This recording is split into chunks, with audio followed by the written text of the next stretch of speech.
Special Moves podcast after a long period off. My name is Mike Williams. These guys are Jake Klukowski and Liam McKelvey. It's like a reunion special sort of thing. Yeah. Mm-hmm. Yeah. Where are they now? Long hair. Yeah, times changed.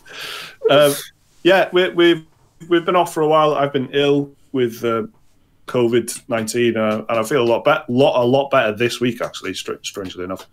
But I have been gradually feeling better over time. Fucking weird thing. Bit of long COVID.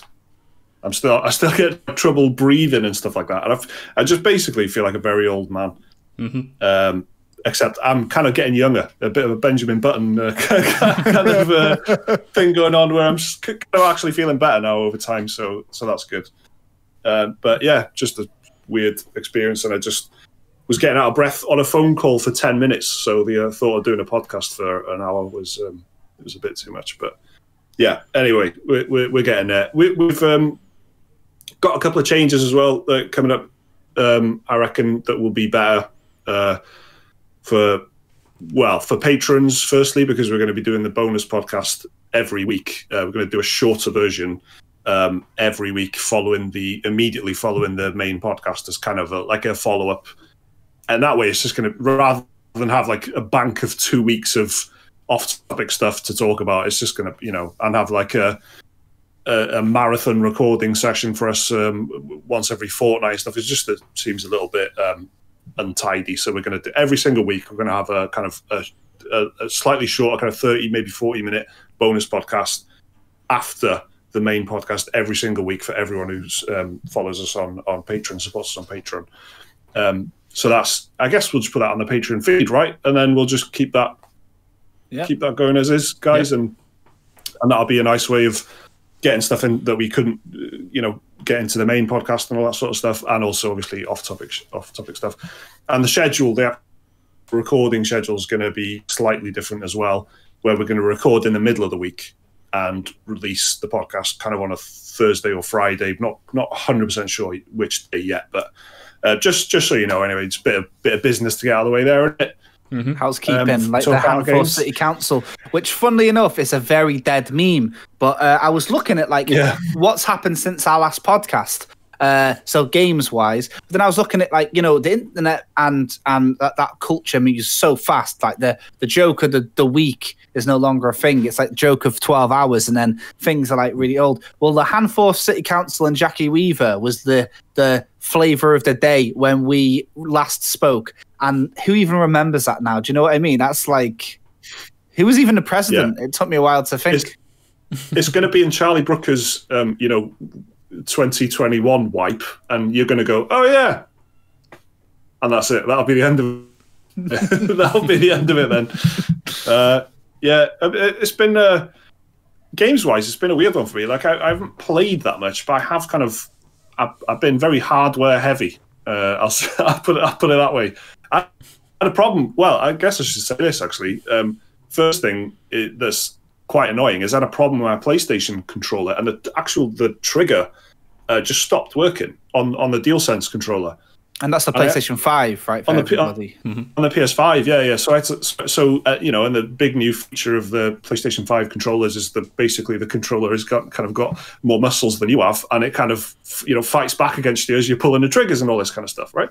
And it vibrates in an extremely detailed way and all that. The trigger just kind of stopped working, and I was playing what's the Rocket League, the new Rocket League thing? Destruction All Stars. Yeah, that. I was playing that, and I was driving, and it just kind of, and there's a lot of resistance in that game, right? And I was kind of driving, and it just stopped working as I was driving, and it just kind of went loose.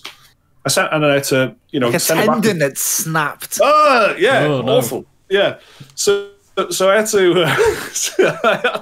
That's fucking. It's good to be back. I had to. So I had to send it back to PlayStation, and it was so like, oh yeah, that again. All right, yeah, send it back, and we'll give you another one. But it took like 4 weeks, so I basically had no PlayStation, and I refused to buy another controller on principle. Yeah, I'm a very petty man, so I didn't have any PlayStation action for about a month. And on top of that, I've been upgrading my PC. I've got a new PC, and I've got plowed some borrowed money into a new gaming PC monitor, and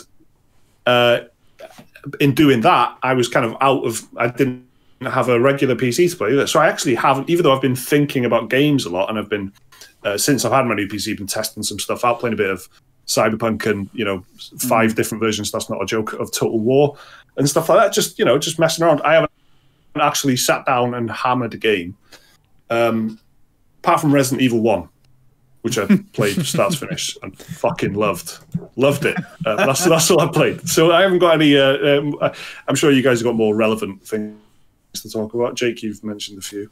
Yeah, sure. Well, recording. Yeah, I did. And I need to check the release date of this to see if I'm allowed to tell you about it. Well, I can tell you about it. It's Story of Seasons Pioneers of Olive Town, because I've been on a bit of a farming kick recently. Not in real life. Don't get me mistaken for someone who's into health and fitness. But in fact, on the old Stardew Valley, which people might remember about me, I have 2 daughters. One is 9. And she's never really been bitten by the gaming bug the same way that I know that we did when we were younger. And that well, I think it's just a generation thing, She's into all of her iPad shite and this and that, and the games where it's basically just like Bratz or whatever the fuck it is. But she got a Switch Lite for her birthday, like back in October, with Animal Crossing, because she was obsessed with playing my copy of Animal Crossing.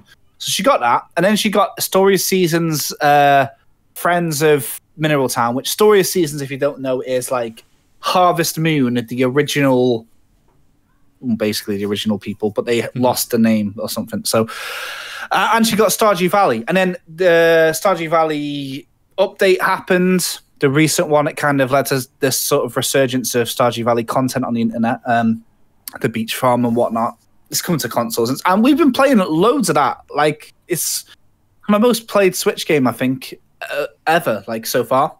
And every night before bed, we play the game. We have our own consoles, but we still play it locally. Anyway, I've been really into it, but I know Stardew. It's been like coming up on 5 years, and it reminds me of Harvest Moon. I found out that Harvest Moon, Friends of Mineral Town or whatever, some sort of like Pokemon Let's Go Eevee and Pikachu style, like remakey thing with new features of an older game. Mm-hmm. So this new Story of Seasons, which is out, I think it's out on the 23rd of March, which is the day after this podcast goes live. So I just need to check if I'm actually allowed to tell you about it, because it's the embargo and that. But it's okay, because if not, I've got stuff that's way more relevant on deck, like, for example, Valheim. But I want to talk about Story of Seasons because I'll tell you what, it's actually loads and loads and loads of fun, because I wanted to play a game like this, but I didn't want to play an old game like Harvest Moon. And the thing about that, obviously, is Stardew Valley is like old school on purpose, isn't it? Do you see what I'm saying? So it's like, it is like playing a SNES game in a way. So I thought, well, okay, what's the game going to be like when you can actually just flip in, going first person and all that? But it turns out that the embargo isn't until Tuesday, so I'm not going to talk about it. So all that for nothing. Let's talk about Valheim. Valheim. The people have been waiting for us to come back and stuff. Where are the boys? Where are the boys? Why? What you, like? This isn't worth it, is it? So the thing is, like, the developers of Story of Seasons were super generous. So, like, I asked for a copy of the game, knowing full well we haven't done a podcast for a month, and knowing that there's a high chance that we won't do one for another month. And I've been playing this for over a month. I've had the game. Review copies are normally like, 5 days in advance. I've had it for over a month and a bit, So I've plowed like a lot of hours in. Anyway, and that wasn't a farming pun. But Valheim, I want to talk about, because even though now everyone listening probably knows what it is, it's kind of got So now we're not talking about Story of Seasons. We're talking about Valheim, which is a totally... It's almost a stop tour. it's a whistle stop tour of what Jake's been up to. So Valheim is what though? I know I've looked at it and it looks hideous, and I know that it's a survival game, but I don't know anything else about it. Right. Well, first of all, beauty is in the eye of the beholder, and you'll find the game a lot more attractive. Have you seen my hair? Listen, Valheim's looks are redeemed instantly when you realize that it's like a 600 megabyte download, right? It's like a deep rock galactic style bit of like it's magical because the world's massive as well. So Valheim is everything bad about gaming that somehow managed to, like 2 wrongs don't make a right. 50 wrongs have somehow made the right. This is an early access survival game made by about 5 developers with like huge ambitions. It's cheap, it's small file size, which that's not bad. Like small file size and being cheap isn't a bad quality, but normally it's indicative of the quality, which normally means we are bare bones as hell. When you think about what these survival games are, they're coming out at like 25 quid, 30 quid, and there's nothing to them. They're horrible. They're just an excuse to go around swinging your dick about, quite literally in like loads of their cases, killing dinosaurs and crabs. But Valheim is this weird, like it's like just everything is aligned with it, luckily for them. Like it's this game where you're basically a Viking in Viking purgatory. You're on this island, and to get out, to decide whether you go to Valhalla or you're stuck in this purgatory forever, you have to kill the 5 gods of this world. The world that I'm on about, by the way, is procedurally generated, so each server has a, in a kind of Minecraft way, but it's not infinite like Minecraft. It is a set scope. The scope's massive. It's a co-op game. You can play it invite only if you want. You don't have to be playing it with strangers and stuff, but you can play it by yourself equally. It's a bit more of a meditation when you're playing it by yourself, because the soundtrack is just this chill as fuck guy with a clarinet or a cello. It kind of changes up. And it's like the most relaxing thing. It's like, imagine playing RuneScape when you were a kid and you somehow managed to stay up late and all your mates have gone to bed. And it's only you awake at 2 a.m, or whatever time's late when you were a kid. And then you're cutting down some trees and you've got all the music on and it's really chill. You're on a European server at 2 a.m. and there's no one in.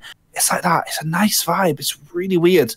It's got this crafting element. It's not No Man's Sky crafting. It's not like bogging you down with all these sorts of made-up idiom words. You know what I mean? It's like iron, copper. You know what you're doing. You're going through from the Stone Age to the Bronze Age, and you're fighting the gods. You're killing them. You're getting their powers. You are trying to find clues to find who the gods are and where they are. The first, like the tutorial god, basically, is this giant stag.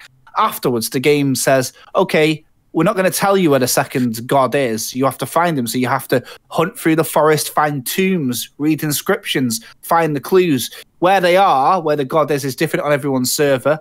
But I think 90% of the time, unless you get really lucky, it'll be over a large body of water, which means you'll have to build not a mere raft, but a ship. But you got to be careful because there's sea monsters, and it's just this ridiculous thing where you could never. Talking about Valheim is like explaining a dream to somebody where, like, you had to be there to get it. Apart from you can invite other friends to this dream, so it's good that way. But if you're playing it by yourself, I could tell you about the games I played with people that you don't know, and you wouldn't really care. So there's no point going on about it. But what I will say is, like, the opportunity for that, the way that Sea of Thieves was saying, make your own fun.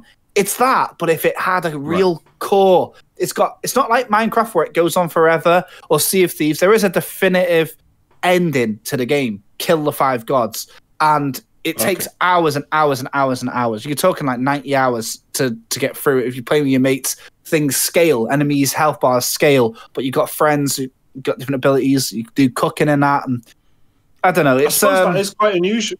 I suppose that is quite unusual, isn't it? To have like a target that you need to aim for at the end, which is, you kill the 5 gods or whatever. That's like it's usually like they're just lighting a fire under your ass and like, oh, you're gonna die. You're gonna die soon. You need to find shelter. You need to get food. You need to do this. You need to do that. Otherwise, you'll die. And instead of like pulling you in the other direction with like a motivation, like a goal that you're trying to. Yeah. The goal is not just like, I don't want to die. Your goal is, I want to achieve something, which is, I suppose, it's pretty unusual for that genre, isn't it? and the survival element isn't as like you eat or you die as you might think. So like your health, let's say it's some arbitrary, I think it's like 20. Your health is 20, but you can eat and then your health bar grows. But you can only eat like 3 food types at a time. So you couldn't eat 3 bits of meat. You'd have to eat a bit of meat, a bit of honey, and a bit of fish or something. You can be any 3, mix and match, and each food type gives you like different things. Or you can cook meals that give you health bonuses.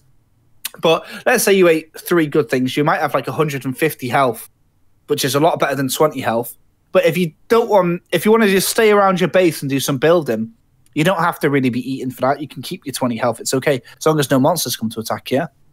So it takes away those things. So I played it with a couple of friends. One of my friends is Kale. We've known each other for like 20 years, and we're both very, very in line with how we are about games. Like we know exactly how to play a game like this together, sharing resources. One will split up, and we know we're both. I played with my other friend who's got 700 hours on Animal Crossing. That's real. And they're basically an interior designer. I'm the hunter-gatherer. They're building a house. It's a complete different experience playing it with 2 different friends. Like this house is round. I played it on stream, and it was like it was completely different. I played it with Kale. It was like heads down, go out there. But what it did do was, and I wonder if this is what a lot of it comes down to.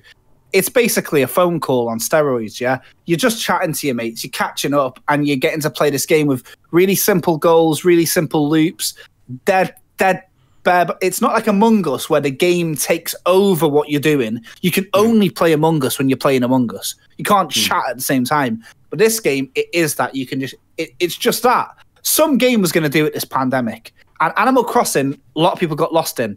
But they couldn't talk to their mates and play Animal Crossing together properly. It's not with Nintendo's shit infrastructure. This is the game that's come out, and people have been spending quality time with their friends with something else to do in the background, more so than any others, which is why it sold so many copies. So it's a really exciting premise, and it's going to go far. But this is almost like, I don't want to say it too soon, but it's almost like a bit of a PUBG moment where it's defining the genre in a way. Like, we know now that like Fortnite is what it is and COD is what it is. But we were there when PUBG was in its exciting stages and it was the freshest thing ever. Valheim's managed to get you that feeling about a genre that's been around for years and years and years, like DayZ and whatever. So it's really cool for that. And I'm sure loads of people listening, if not, 80% of them will have had hands-on with Valheim and been enjoying it. But, for a game that's less than 20 quid and less than half a gig, it's worth a punt basically. But that's Valheim anyway. That's cool. Nice. Liam, what you been up to? I have done a bit of everything. I've played, I won't go in depth on them, but I did Yakuza 3, 4 and 5 remastered back to back for a total of like 150 hours. And now I feel like there's a void in my life, because there might as well be. Yeah. What else? I've been playing slowly, very, very slowly, like treacly slow, working my way through Bravely Default 2. I'm still in the first chapter, so I've barely done anything. That game's been out for almost a month now, and I've barely got past the first chapter. But I'm having a lot of fun with that.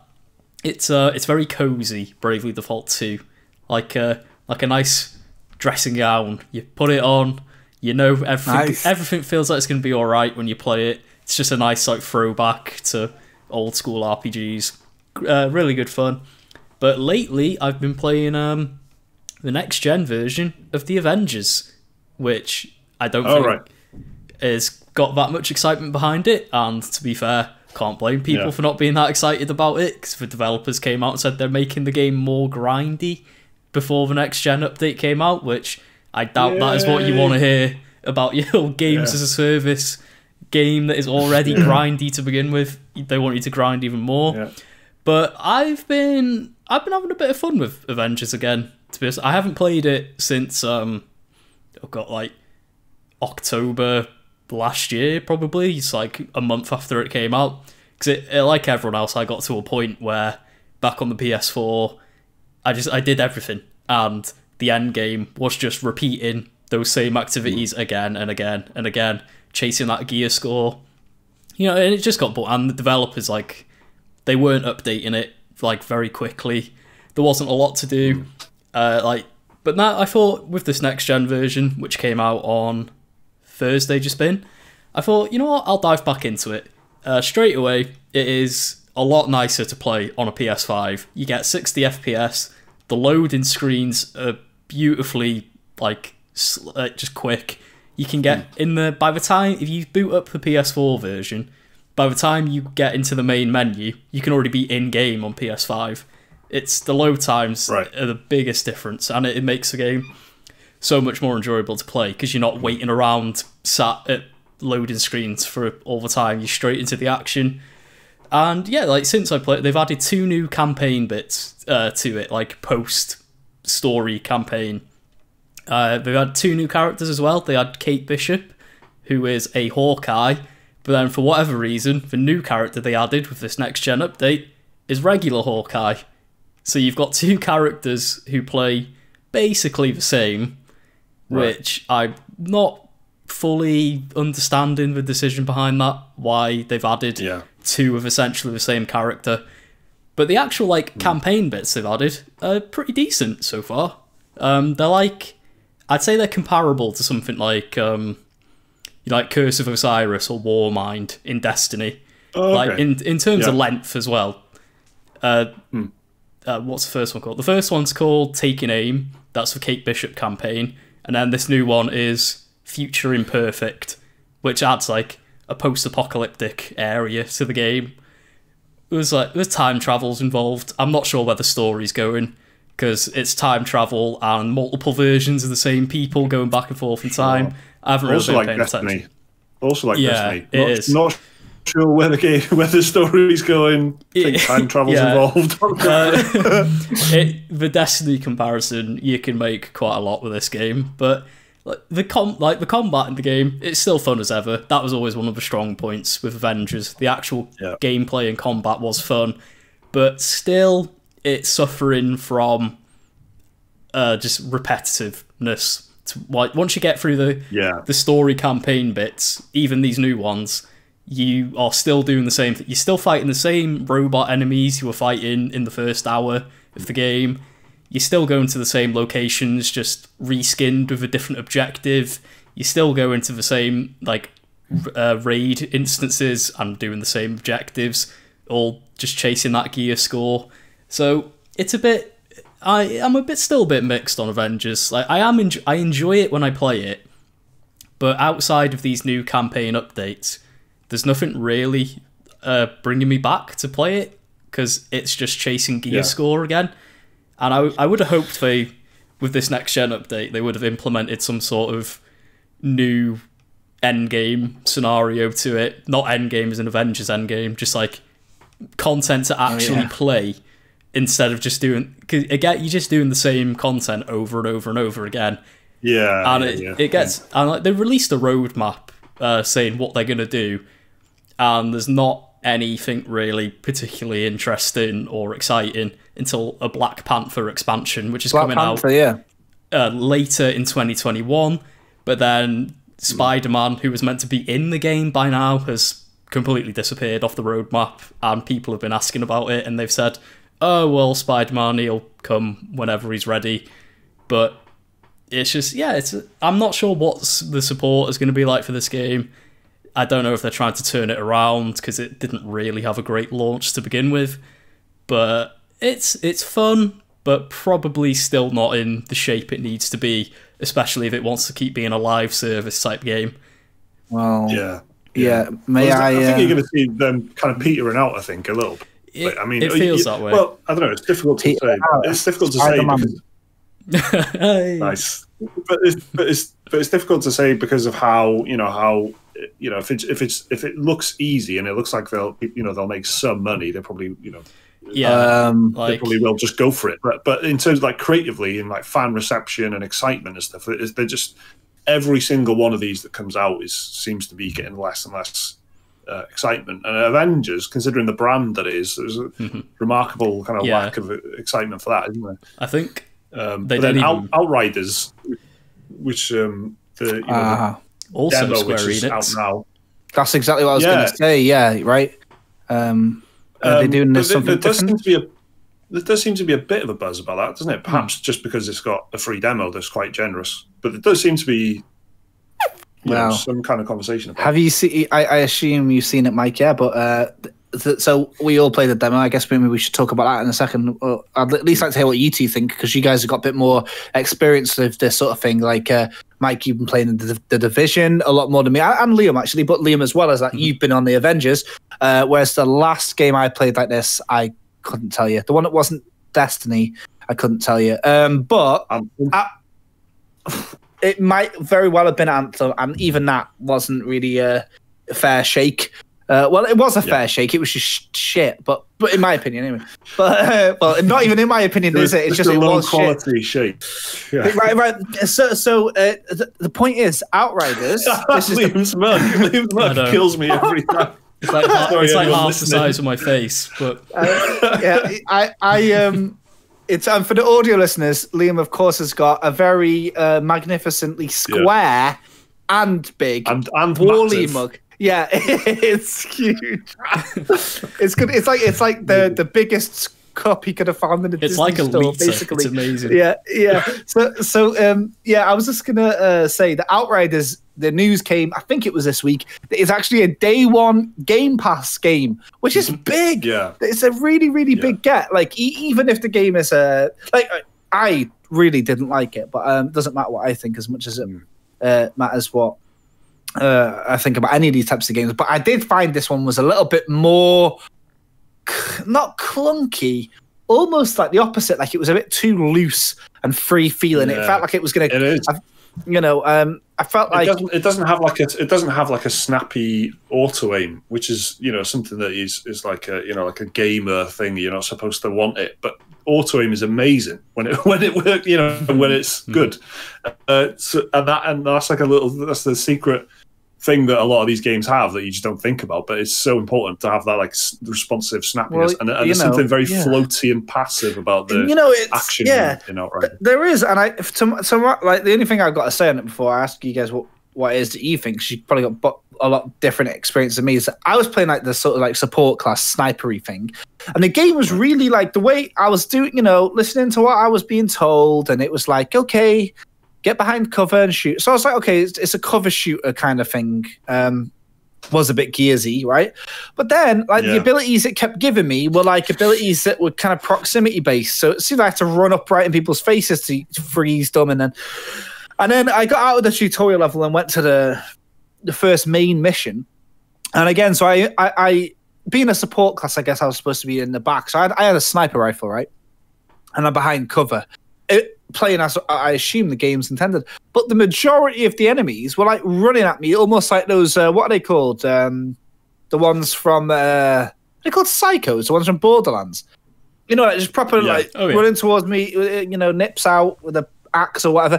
And I just felt like, am I supposed to be playing it like this or like this? So then I left cover and started running around. And the way that the game was controlling, it was like trying to play Gears of War, like you were playing Apex Legends or something. Yeah, But the division kind of struggles with that, but like balance a little bit. I think we've probably got there now, but over the years, trying to get you out of cover is like an interesting gameplay thing. So you can't just sit behind cover and shoot in a safe. They've got to try and like flush you out.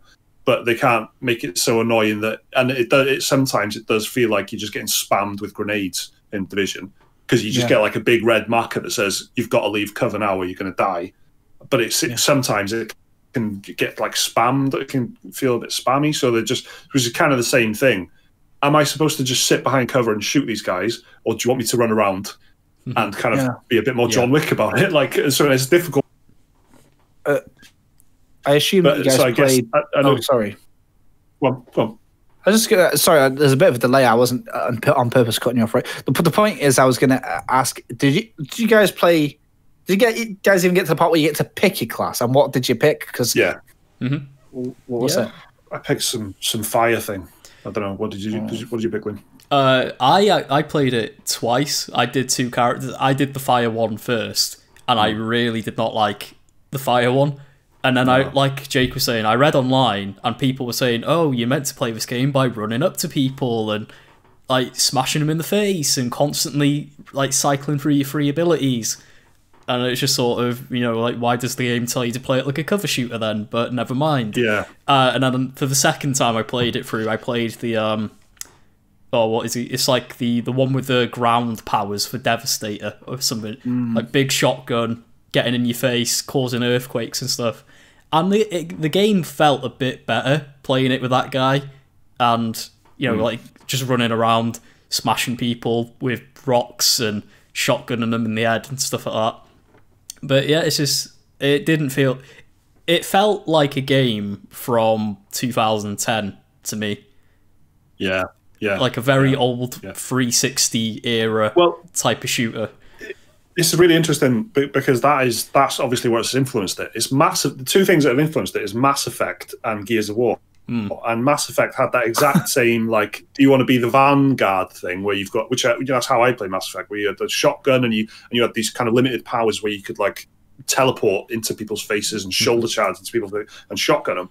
But then all the other classes, more or less, were based around staying in cover and sniping or being smart with tech and all that kind of shit. So it's kind of influenced by that. And then visually, even, it kind of looks like a weird hybrid rip-off of both Mass Effect and Gears of War to me. Anyway, but I didn't hate it. I didn't hate it. I just wasn't grabbed, I think, is the only way I could put it. Like, I didn't think, oh, this is great, and it didn't feel great to play, and I wasn't like there's like some British general or something. The character is hilarious. The voice acting is not. I just hate in this. How do you know he's going to betray you? Well, he's got a bad British accent, so of course he's going to be played as the villain, like some fucking. And the lines were like an RTS. It's like, I've played a lot of RTSs. Let me tell you, that is like. That's like a RTS. There's like a bad RTS that you're not in it for the voice acting in an RTS. Like, unless you're playing Stronghold, isn't it? But I think that being on Game Pass is actually probably a genius move, and in the same way that Sea of Thieves and those kind of games, they just get a huge player base from being on Game Pass, and that for the developers as well, and whoever's publishing, Square Enix, that's a smart move going on Game Pass for everyone involved, I think. Apart from Sony, it's 60 quid if you want to buy it on the PlayStation. Yeah, I'm not doing that. Same for PC play. It's Game Pass only on console. If you're a PC Game Pass guy, you're not getting it. Simple as that. But then again, if you're a PC Game Pass guy, don't you? I guess it's not, actually. I was going to say, don't you get the Xbox Game Pass anyway? But then you need to get the Xbox itself. Yeah, but then you need an Xbox Series console as well. And that's how they get you, isn't it? But I've been on the Game Pass playing Oblivion, right? That's what I've been up to on my Xbox. Yes, that's a lot more my speed, man. That's what I've been doing. I'm playing old games. I'll tell you. How's Oblivion? You know what? I like it. It can stay. It's not like fell. It's not, The thing about Oblivion, I like it a bit more than Skyrim in the world sense. The world of Oblivion is a bit cooler. The worst parts about Oblivion are the stupid Oblivion Gate and maybe a tad too many elven ruins.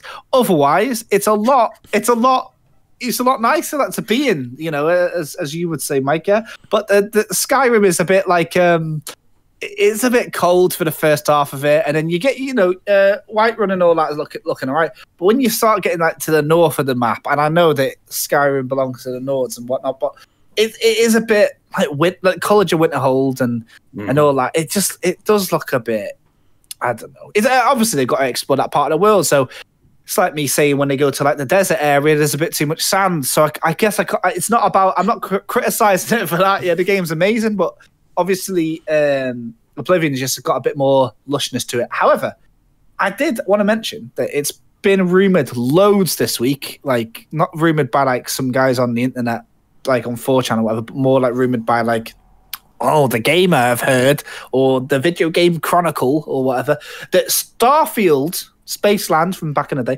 is supposed to be out this year, which will be the first single player Bethesda game since Fallout 4, which is 6 years old this year. But, the story goes that a lot of the Skyrim talent went on to work on Starfield. So Fallout 4 was almost B team, or so they say. And then God knows what team is working on Fallout 76, but we've got Starfield apparently on this year. Like, so you know what? I'm quite excited about that because, yeah, like, you know, when you're playing Oblivion and you're playing Skyrim, you remember, you know, this is it. This is what is good in a game sometimes. Yeah, you know? yeah. And it's going to be exclusive to Xbox and PC. Big Phil said so. Yeah, that is a very Game Pass again, just proving that it is like not come to mess about, and you know we're really not even seeing the full extent of how amazing these acquisitions are. If you're a Game Pass user, till you know, the next 2-3 years. Mm-hmm.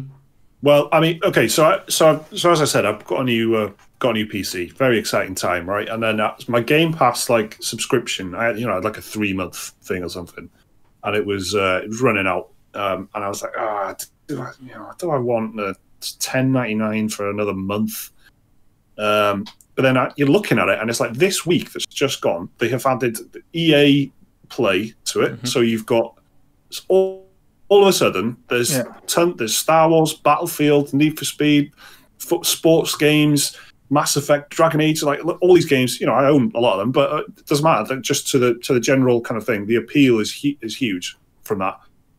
And Bethesda is all of Bethesda stuff, all the Doom, all the Elder Scrolls that Jake's been talking about, Fallout, you know, all the Evil Within, all these kind of things, and that is just those two things together could be a subscription service, and they are, and now they're in the mix with all the other stuff that was already on thingy. So I was just for the PC benefit of it. You know, I wanted it for the PC just to test some stuff on my PC, and I'm just sitting there like the old kid in a candy shop thing, innit? And it's just like, yeah, I'll have that, I'll have that, I'll have that, I'll have that, I'll have that, I'll have that. Downloading about 10 games from Xbox Game Pass to my PC that I don't own, just to play them, and it's, I don't know, it's pretty good. It's pretty good now. And Sony, Jake, you said this in the WhatsApp, didn't you? Like, they're trying, they just don't know what to do about it. They just don't know how to react. Oh, yeah. And they've given the, so on PlayStation, you've got the PlayStation Plus, what's it called? Vault or something? Or Collection. PlayStation Collection, where, you know, it's pretty good. There's like 15, 20 games or something on there that are good games, but if you've owned the PlayStation 4, the good chance you have played almost all of those already. But anyway, regardless, they've done that. That's good. I think that's pretty good. Now they've also done this. I can't remember what this is called. They're calling it the play at home, like stay at home. Yeah, and play at home, protect the NHS. Yeah, so it's a collection of. Okay, I mean, there's some good stuff in there. There's good games in there, but Res Infinite's in there. It looks so. The point is that it looks so limited in comparison to this kind of complete, holding nothing back, going all in approach that Microsoft are doing on Game Pass, where they're making big, huge fucking business acquisitions and shit just to get stuff on Game Pass, and Sony is going, here's Res Infinite if you haven't played it. It's pretty good.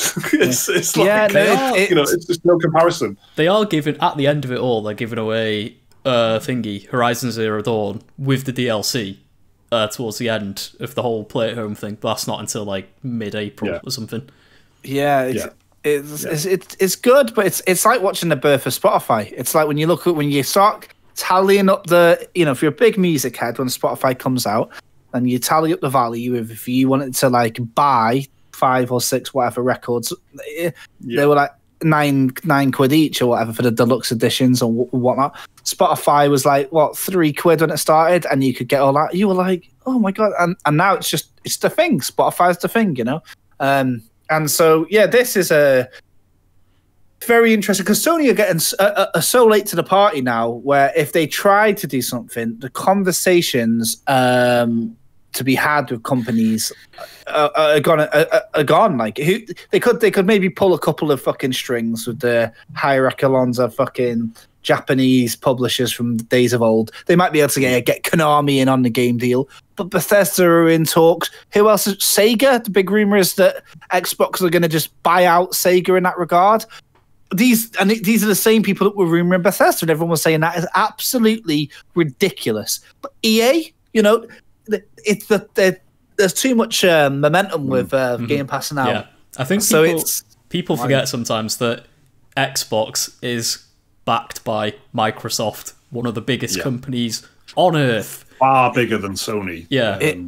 Exactly that. And what we were talking some months ago about the return, I think it would take them 36 months or something like that to recoup the entire cost of everything they've ever done.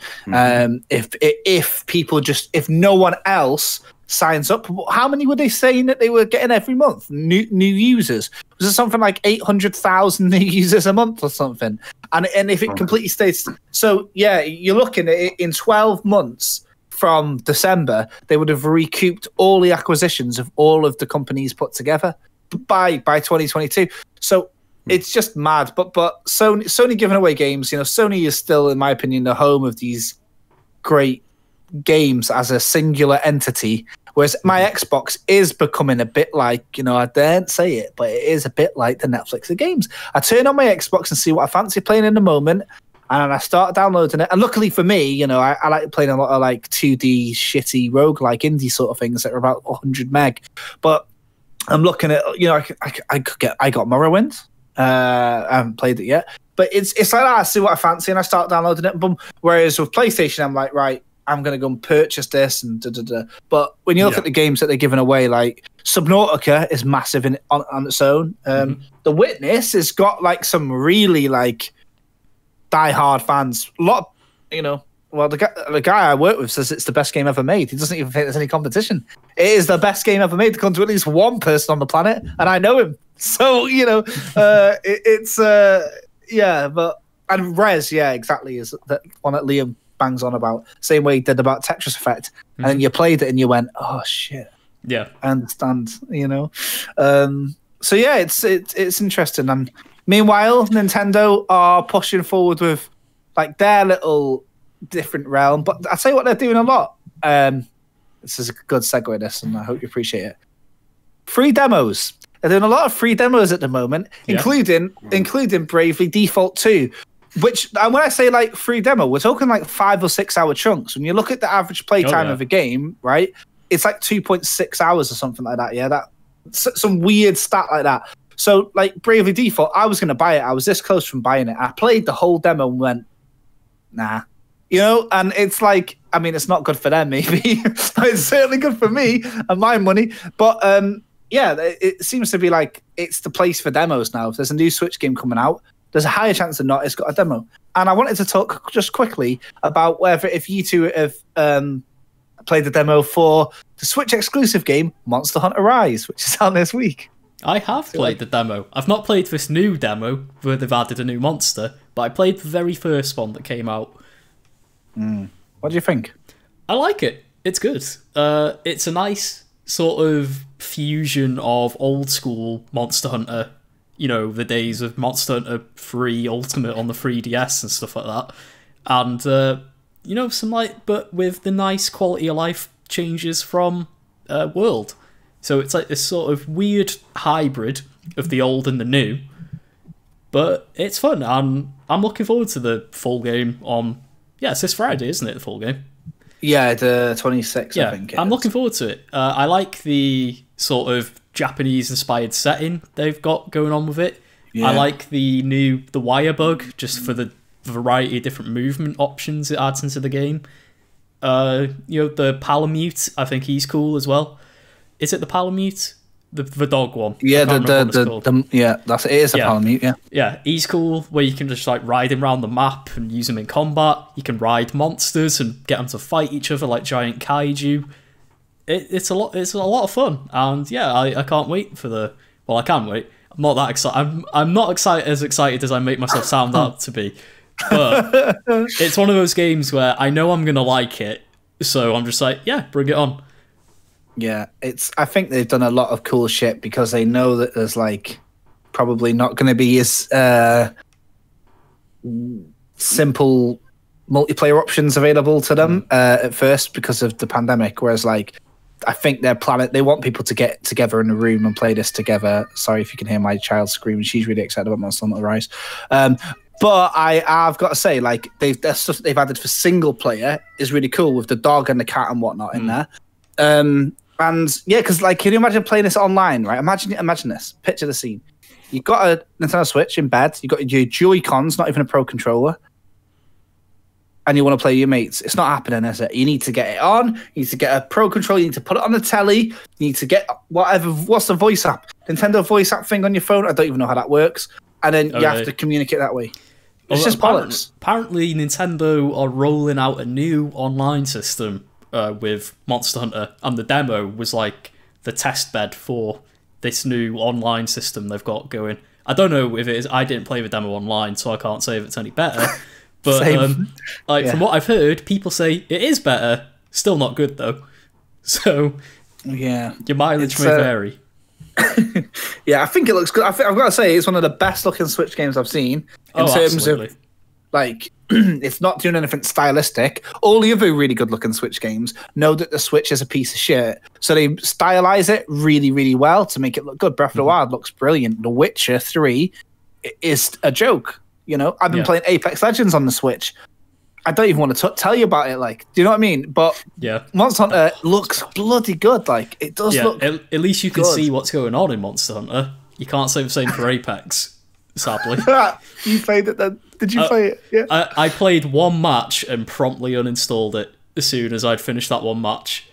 Yeah, and then the Digital Foundry video on it was pretty damning. The game runs at like 30 FPS. As soon as you see another player, it drops to like 15, 20, and that's the whole point of the game. So playing like a twitchy, highly competitive shooter at 15 frames a second with a resolution so low, you can't actually make out what's going on Joy-Cons. Yeah, what's disgusting, what's absolutely a crime against humanity, is that it's by default cross-play enabled. Yeah, so the players that you are seeing are on PC. That's brutal. Isn't that horrible? Can you imagine a 9-year-old kid on Apex Legends getting absolutely clarted by some like 35-year-old guy with a fucking playing on his 3090? Yeah, it's disgusting. Getting slaughtered by Linus Tech Tips. I knew it would. I didn't even. And because I played The Witcher 3, I knew it just wouldn't be any good. I knew that's, would be exactly the I think I played it for the novelty more than anything. Just to say I did, and then we'll never play it again. Yeah, it is time for a Switch. I mean, the idea of Apex on the go is cool, and fucking fair play to the developers for giving it a go. People try to port it. It's impressive that they actually managed to get it going on the Switch in any way. Never mind being sort of playable. Yeah, it's a hell of a task, and say as much as shit as I give The Witcher, it's the same goes for that, isn't it? It was created as a PC game that would also go on living room consoles, which are, so it's already compromised going on a PS4. So the fact that they tried to get that on a Switch, the way that everyone's talking about this, like everyone's commending Apex and The Witcher for even trying. Look at what Monster Hunter's done. It's it looks great, designed for it. It's the same with I played Super Mario Bowser's Fury as well on the Switch. Yeah. And that is like really pushing the Switch with what it's doing. It's a completely open map, like no loading screens or anything. And if you play it handheld, it still runs at like 720p. And if you play it docked, you even get 60 FPS. So it's people really need to take advantage of scaling games for the Switch rather than like say like getting Doom Eternal running on it and Wolfenstein 2 and Apex. Exactly. Make a game tailored for the Switch rather than taking games and just forcing them on there. Yeah, exactly. Shoehorning like AAA is bad. There's a lot of the eShop is very, very full at the moment as well, and if you look at sales, or if you look at what's on offer, the current offers, it's like there's 800 on offer. You've never heard of it. It's horrible. It's horrible. I have to use if I want to look at Switch sales, I have to use the PS Prices website because trying to scroll through the eShop is so slow and painful. You know what? This isn't intended to be a plug, but I've got to say, the Nintendo Switch channels on YouTube are so mad for sales. It must be their full-time job, right? I watched this like little channel. It's grown from like 2,000 to like 25,000 since like, I don't know, it feels like Christmas. This channel called Switch Corner. They're in the UK. There's one fucking mad guy who just must go through all 800 of them and goes, this is quite good, this is quite good, this is quite good. And like, you need somebody to curate for you or a website. But like, I guess the only thing with like a YouTube person is if you find somebody who matches your likes and dislikes, like if they like roguelikes or whatever, you can do that. But there was this game that looked really cool called like, is it like not Curse of the Dead Gods, which is the new roguelike, but it's like All Gods Must Fall, I think it's called. Looks well good. Never even heard of it. And it only came out recently, and that's already on sale for like 15 quid. And it's like some roguelike game that it's got a proper good art style. And it's like, I would never have found that scrolling. And because trust me, I do. I try and scroll through and it's like, Shoe Simulator is now 89 pence, 95% off. It's like the fucking Android, app store or something, isn't it? And they've all got like shuffled names. Like you just said, they've all got the word gods or kings in them. And they're just, there's just shitloads of things that look and sound exactly the same. There's really, it is full of stuff. It reminds me of Steam before, people got so annoyed that Valve had to take action with all the filters and stuff. It's exactly the same route as Steam, isn't it? The way it's happened. And I've really got to ask, the amount of like 89p games on the Switch getting offered, like how much money are Nintendo even making by doing this? But it's like, it's pretty damaging in my opinion to their reputation because it's just full of shit. And the funny thing is, at the same time, I can't find like a couple of genres of games that I really think would be good on the Switch. I really want to play like a good like tower defense game on the Switch. Kingdom Rush like Kingdom or something like that. Yeah, there's like two games that are similar, but they don't quite cut it. But like something like that, or something like Toy Soldiers or Orcs Must Die, or something like that. Why aren't they on the Switch? They would both be amazing. Toy Soldiers and Orcs Must Die would both be amazing Switch games because the Switch is great as a distraction, like for me, and something like that where you'd pick it up and just have a little blast on it for like 20 minutes or something is absolutely perfect. And there are games out there that are like, that are on Steam and stuff, and that maybe they're like 10 years old, but it doesn't matter. They would be a perfect fit for coming to the Switch. But they're too busy dragging over, the 19th rip-off of Visage or some horror game or whatever.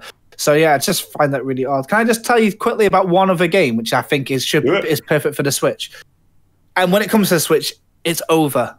Games are over because this game is like the most addictive shit going, right? It's called Loop Hero, and it is, again, it's another one of them situations, what I said earlier, isn't it, where it's like 5 wrongs have made a right. Okay, it's enough. This is the year. This is the year of you mixing so many, like, that people don't give a fuck anymore. But Loop Hero is this game where it's like an RPG without the storytelling mechanics or character building or combat. It's a deck builder, but without any real proper emphasis on building lore around cards. And it's a roguelike with no real interest in being a very gripping roguelike, but it's somehow the best. It's unbelievably addictive. And it's an auto battler. It's one of them where it's like it's a game where the majority of it is hands off. It's like cookie clicker type shit, but it's somehow got enough things it just goes through. So what it is this: you're a character on a loop. Yeah, you go around in a big circle. I don't know if it's procedurally generated or not, but as you do things, like you're going to loop and you'll meet a bad guy, your character will automatically fight the bad guy and kill it. That's it. You might lost like 10 of his 100 health doing that. But the enemy might have dropped either a weapon, an item, or a card, which is random.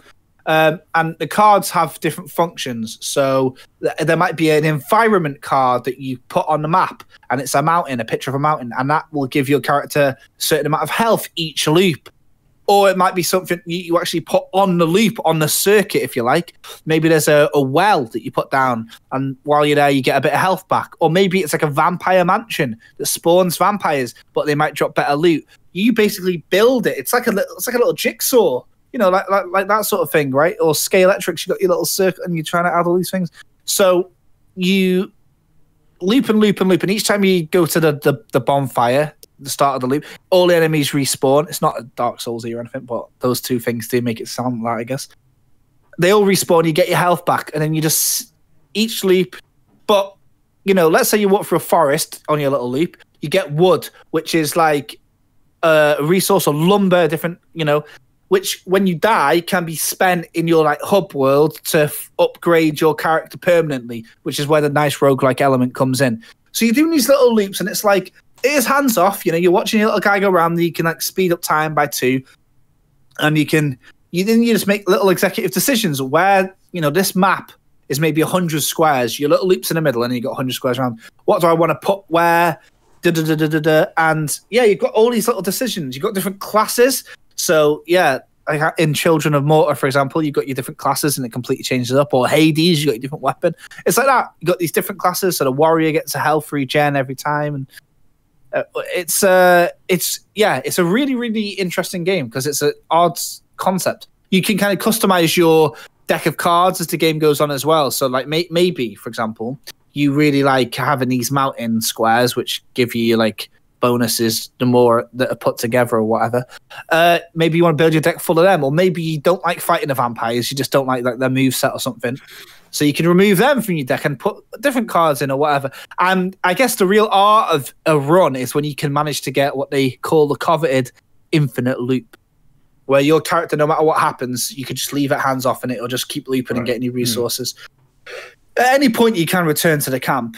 If you return to the camp on the bonfire, you leave with all of your stuff from the run, or a select bit of like weapons and stuff that you can take with you. Or you can leave at any point. You can just nope out and you'll get 20% of what you got. But it's just this like a really weird game, and it's like tiny. It looks like it takes up about a quarter of my monitor. I can make it full screen if I want, but I can literally have it on.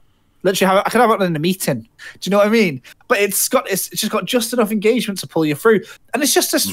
Yeah, I think Devolver Digital, who are quite well known for publishing very interesting ideas, and Devolver do a great job at that, because indie games often rely on a gimmick or like a clever idea because they don't have, you know, the God of War game engine or whatever, right? So there's a lot of these like cool ideas in indie games and whatever. But Devolver seem to really know how to pick them, and a lot of Devolver Digital games are like smash hits, and this is no exception. Like when you play it, it's just it's going viral basically. Like as we speak, it's just absolutely smashing it. I don't actually know if it's in early access or fully out, but I know that they're working on bringing it to the Switch, and when they do, like, oh my god, you'll probably hear it again when it comes out on the Switch. I think it'll be like a Hades situation, where everyone will be on board as soon as it gets a console port. So I'll put this here, and I'll come back to it later, and we'll see if Loop Hero is Game of the Year 2022 or something. Yeah. All right. Nice. Guys, you got anything else before we wrap up? Well, just want to apologise for wasting everyone's time with the Story of Seasons thing, but I'll let you know next week when I'm allowed to talk about it, how much I've been getting on my farm. Yeah. You've set them up. You've set them up now, haven't you? So you can just next week you can knock it out of the park. Yeah, no, that was good. That was good fun. I've got loads of PC games to. I honestly have got like install 15 games. Yeah, no, I've got like 15 games installed that I want to like just mess around with. I've got you know, I've got a real desire to just like see how things run, which is quite exciting when you got like you know, this is my first upgrade of any kind of hardware on my PC for like 5 or 6 years. You know, actually, no, I put an SSD in my old PC and put Windows and stuff on it, but that was it. So this is a very substantial. I've jumped up from a GTX 970 to a 3070. So it's like things that were just completely out of reach before, all of a sudden, are just, you know, So don't spend it all playing 2001 Stronghold. Is the key learning. I'm doing it for the meme, innit? But it's you know, genuinely the first thing I installed was Stronghold HD and like, you know, Supreme Commander and all these kind of like I don't need, you know, but I did make an effort. I got Cyberpunk and I wanted to see, you know, I've only dipped my toes in it really because I came straight off it on the console because I hated it, just the way it performed and stuff, and it just wasn't, it was no good. So as it's well documented, so I wanted to give it some kind of crack on the PC and see what ray tracing is all about and all that sort of stuff. So that's what I'm going to be doing this week. Try a bit of Crusader Kings, I reckon, so you can look at those spreadsheets in all their glory. Never got into it. Crusader Kings. You played Crusader Kings? 3. I played. It's good. Yeah. I'm not really into that sort of thing normally. It's got something about it though. It's really well. It's on Game Pass, isn't it? Mm-hmm. That's exactly it. That's the secret. Yeah. I'll have a look. Well, all right. Thanks everyone. Remember what we said at the beginning of the podcast. There's a slightly new schedule for the future. If you're a Patreon supporter, we are going to have weekly bonus podcasts that are going to be a bit short. Closer to like 30 minutes, but it just should be a bit more energetic and more, we'll have, rather than have a bank of stuff to talk about over 2 weeks, it should be just makes a bit more sense. So these will come into effect. So even though the podcast will come out Thursday or Friday from now on, we don't mean this Thursday and Friday. So this is going to be here. You'll probably be listening to this. If you listen on day one, it'll be out on a Monday. We mean, so the next time you see or hear us will be next week and a half. So 10 days away. Yeah. But then we'll be doing and then the podcast will come out later in the week, like Thursday or Friday. We'll just try and figure out which is best, and a bonus podcast that will follow a couple of days after that. So it should be pretty good. Thanks everyone. Thanks for being patient over the last month, 2 months, month and a half, 2 months, about a month, I think. It's been a long time, but it's good to have a chat. I'm sorry about the hair that we all have. Oh, I'm not sorry. No, I'm not sorry. Why did I say I'm sorry? Well, the hairdressers are back open. Here's the meta. The hairdressers are back open in Wales now, so we'll see. All this will be gone tomorrow. I'm not even... it's like I'm a teenager again. It doesn't bother me. Yeah. This is what my hair was like when I was 15, so it doesn't really bother me that much. That's it. Right, nice one, guys. See you with a fresh cut. See you with a fresh cut. Bye. Bye.